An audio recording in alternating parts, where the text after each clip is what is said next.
안녕하세요. 군사돋보기입니다. 최근 들어 한반도를 둘러싼 주변국들의 해군력 증강이 예사롭지 않습니다.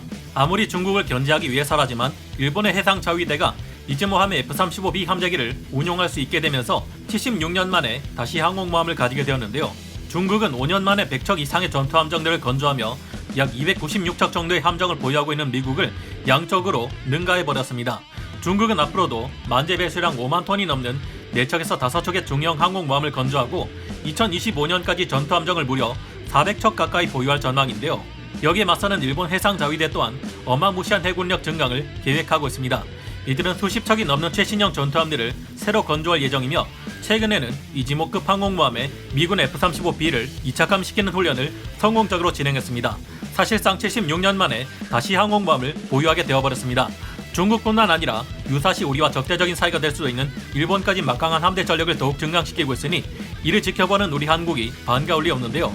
그동안 우리 한국군은 화력 덕후, 포방부로 불리는 최강의 육군을 제외하면 해군력은 그다지 별 볼 일 없는 수준으로 일반인들에게 알려져 있었습니다. 하지만 최근 몇 년 들어 급격히 증가하고 있는 한국의 해군력은 2030년대를 기준으로 지금과는 비교할 수 없는 어마어마한 수준으로 발전할 계획입니다. 2년 뒤 한국의 국방 예산은 일본의 국방 예산을 앞지를 것이 예상되며 2030년대에 들어서면 우리 해군은 항공모함 CVX를 포함해 총 26척의 최신의 중대형 전투함정 그리고 52척의 해역함대 고속정을 보유해 세계 기동전단을 구성하고 이를 기반으로 기동함대 사령부를 창설해 중국을 견제하는 선봉장이 되려 하고 있는데요. 여기에 더해 한국은 중국과 일본의 막강한 함대 전력을 벌벌 떨게 만들 수 있는 최강의 비대칭 무기까지 갖추려 하고 있습니다. 그 정체는 무엇일까요? 지금부터 알아보겠습니다. 전문가는 아니지만 해당 분야의 정보를 조사 정리했습니다. 본의 아니게 틀린 부분이 있을 수 있다는 점 양해해 주시면 감사하겠습니다. 2030년대 완성되는 꿈의 666 전단.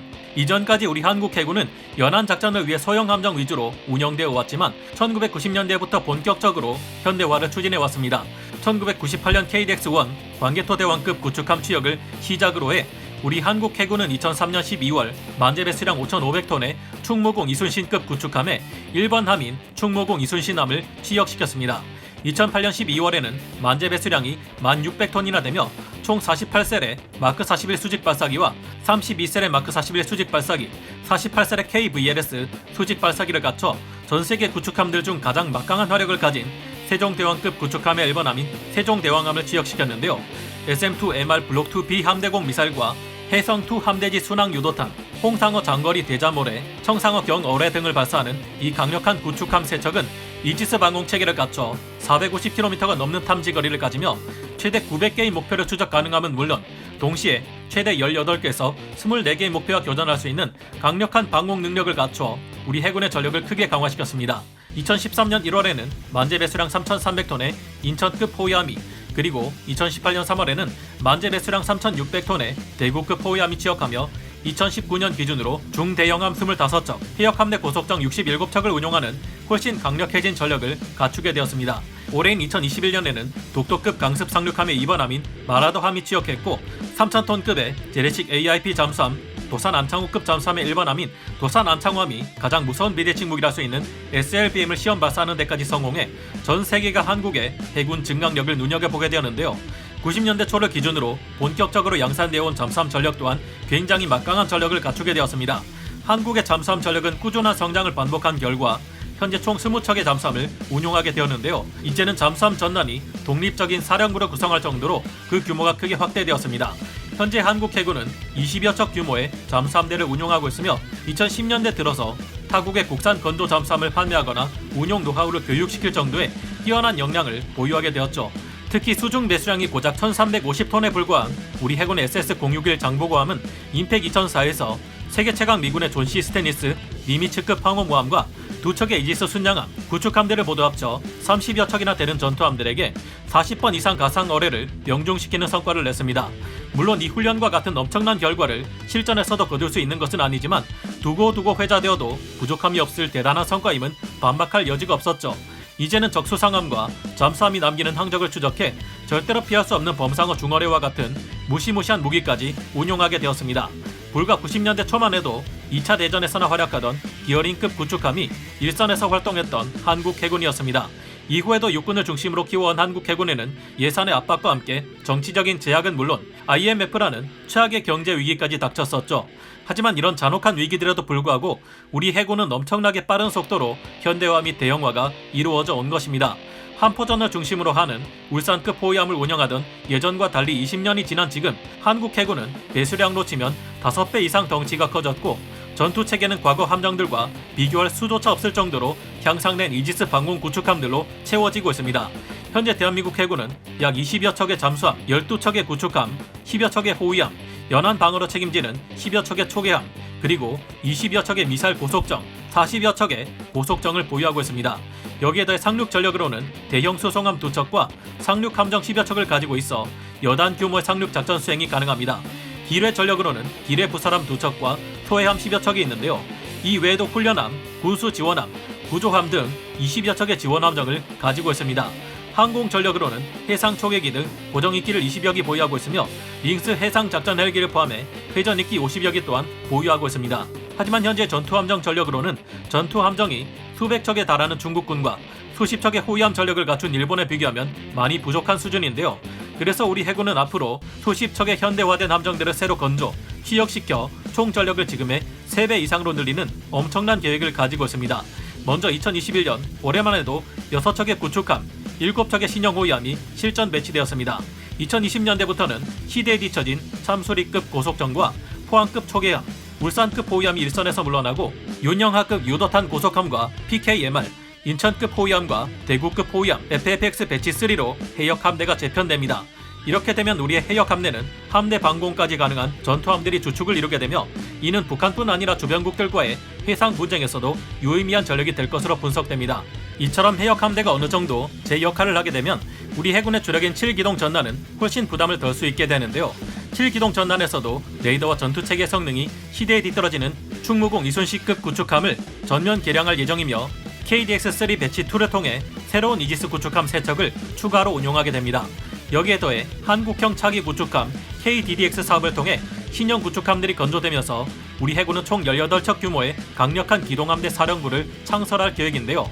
우리 해군은 세종대왕급 구축함 2척과 한국형 차기 구축함 KDDX 2척, 충무공 이순신급 구축함 2척, 이렇게 6척의 전투함을 묶어 하나의 기동함대를 창설하게 됩니다.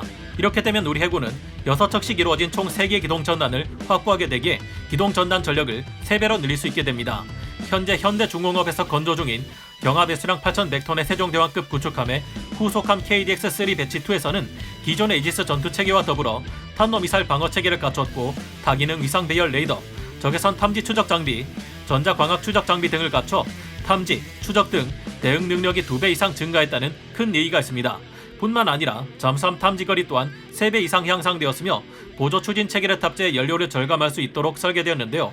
우리가 독자적으로 개발 건조한 한국형 차기 구축함 KDDX 또한 SM-3급에 준하는 탄도탄 요격 미사일 LSAM-ABM에 해상형을 탑재할 계획인데요. 만약 목표 성능대로 정말 이루어진다면 우리 한국이 그동안 가지지 못했던 진정한 탄도미사일 방어 능력을 가지게 된다는 이야기가 되기에 의미가 크다고 볼 수 있습니다. KDDX에는 레이더와 센서를 전부 내부에 탑재한 통합 마스트가 적용되고 스텔스 형상 설계가 적용되어 한국형 스텔스 구축함이 될 것으로 보이는데요. 동시에 완전 전기 추진 시스템을 갖추고 있어 강력한 동력을 내고 고출력 레이저 무기가 탑재된다면 이를 이용해 적의 함정을 공격하거나 적이 쏜 대함 미사일을 방어할 수도 있게 될지도 모릅니다. 더구나 KDDX를 시작으로 한국 해군은 합동교전 능력 CEC의 구축을 시작할 계획인데요. 초수평선 타격이 가능하게 해줄 조기 경보기와 거대한 해군 함대 전력 전체를 하나로 묶을 수 있는 CEC의 구현이 가능하다면 우리 해군은 훨씬 강력한 전투력을 가지게 될 것으로 보입니다.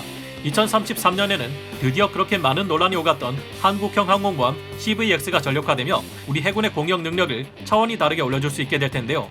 아직 CVX의 재원은 정해진 것이 별로 없지만 기왕이면 중국의 항모 전단과도 맞서 싸워 이길 수 있도록 6만 5천 톤급 이상의 중형 항모에 키토바 방식을 채택하고 국산 전투기 KF-21 네이비를 운용할 수 있었으면 하는 바람을 가져보게 됩니다.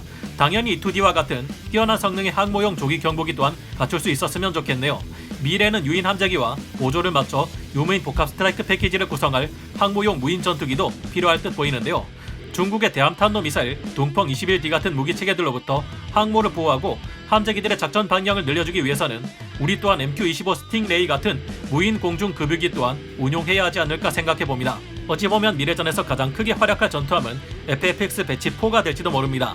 경하 배수량 4,500톤급의 호위함이 될 예정인 FFX 배치 4는 2023년부터 2032년까지 총 사업비 약 3조 5,100억 원을 투입해 총 6척을 건조할 예정인데요. 해역 함대의 노후화된 포항급 척유함과 울산급 호위함을 대체하기 위해 전력화되는 FFX 배치 4는 2019년 현대중공업이 공개한 선체 모형을 볼 때 수상, 수중, 공중에서 배치되는 다수의 무인 체계를 탑재 및 운용할 수 있는 드론 모선이 될 전망입니다. 2035년경이면 우리 해군은 항공모함 한 척을 비롯해 각종 최신 전투함과 지원함들로 이뤄진 함정을 150여 척이나 가지게 되고 만재 배수량 기준 총 배수량 52만 톤에 이르는 막강한 함대를 가지게 됩니다. 도산 안창호급 잠수함의 후속함인 KSS-3 배치2는 수직 발사관이 10개까지 늘어나 더욱 많은 수의 SLB임을 운용하게 되며 더욱 강력한 전투 능력을 가지게 될 것으로 보입니다.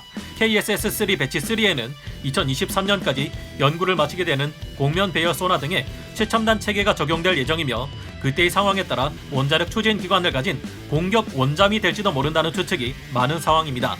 2019년 공개된 자료에 따르면 2030년까지 우리 해군은 광개토 대왕급, 울산급, 포항급을 모두 퇴역시키고 FFX로 이를 대체하여 KDDX 6척을 전력화한 이후 총 43척의 방공 전투함을 보유하겠다는 계획을 가지고 있습니다. 그리고 추가적으로 필요한 대잠 헬기들과 해상 초계기 전력 또한 늘릴 것으로 예상되는데요. P3C 해상 초계기를 총 8기, P3B를 도입해 이를 카이에서 개량한 P3CK를 총 8기, 대잠 초계기의 끝판왕이라 불리며 막을 수 없는 LRASM 스텔스 순항 미사일을 발사할 수 있는 PA 포세이돈 또한 6기까지 도입할 예정입니다. 여기까지 살펴볼 때 지금의 우리 해군 전력에 비교해보면 실로 어마어마한 함대인데요. 하지만 중국이나 일본 같은 강력한 해군 함대를 가진 이들이 이때까지 놀고 있지만은 않을 겁니다. 중국은 6만 5천 톤 이상의 막강한 항공모함을 최소 4척 이상 운용할 예정이며 이때쯤이면 총 수백 척이 넘는 무지막지한 물량을 자랑하게 될 듯합니다. 일본 또한 놀지 않을 것이며 지금 그들이 보유하고 있는 수많은 함대 전력에 앞으로 건조될 전투함들까지 생각하면 이때에도 그들의 해군력은 한국의 해군력을 능가할 가능성이 있습니다. 그렇다면 우리는 어떻게 해서 그들을 물리쳐야 할까요? 그 답은 극초음속 미사일과 초공동 어뢰 같은 강력한 타격 체계가 되지 않을까 조심스레 예상해봅니다. 2020년 6월 10일 대한민국 국회 입법조사처는 극초음속 무기체계 국제개발 동향과 군사안보적 함의를 통해 국방과학연구소가 2018년부터 마하 5 이상의 지상발사형 극초음속 비행체를 개발하고 있으며 2023년까지 비행시험을 완료할 계획으로 알려져 있다고 공식 소개했습니다. 국방과학연구소의 극초음속 미사일은 고체 로켓 부스터를 활용해 100km 정도의 고도와 마하 10 수준의 엄청난 속도를 확보하게 될 것이라고 하는데요. 이 극초음속 미사일은 사실상 요격이 불가능한 것으로 알려져 있어 한국의 연안에 있는 수많은 섬들에 배치할 경우 중국과 일본의 함대에 치명적인 타격을 가할 수 있을 것이라고 합니다. 아직 개발 상황을 좀 더 봐야 하겠지만 이 극초음속 미사일을 함정에서도 운용 가능하게 된다면 우리 군은 중국과 일본의 대함대조차 막지 못하는 무기를 가지게 될 겁니다. 게다가 현재 중국과 북한의 한반도 위협이 도를 넘어섬에 따라 이를 강력히 압박하려는 미국과 한국이 뜻을 같이 한다면 미래 핵탄두까지 개발할 가능성도 전혀 없다고 할 수는 없을 텐데요. 극초음속 미사일에 우리가 자체 개발한 핵탄두나 미국의 저위력 핵탄두를 탑재하는 것이 허가될 경우 중국과 일본의 함대가 아무리 많고 강력하다 해도 의미가 없어질 수 있을 것입니다. 다만 그들 또한 극초음속 미사일을 개발하고 있으며 미군은 벌써부터 극초음속 미사일의 요격 방법을 연구하고 있는데요. 우리 한국이 개발하는 극초음속 미사일은 왜 막을 수 없으며 중국이나 일본이 극초음속 미사일을 개발할 경우 우리는 이에 어찌 대응해야 할까요? 이에 대한 것은 다음 기회에 마저 알아보는 것이 좋을 듯합니다. 오늘 군사 돋보기 여기서 마치고요. 다음 시간에 다시 돌아오겠습니다. 감사합니다. 영상을 재밌게 보셨다면 구독, 좋아요, 알림 설정 부탁드리겠습니다.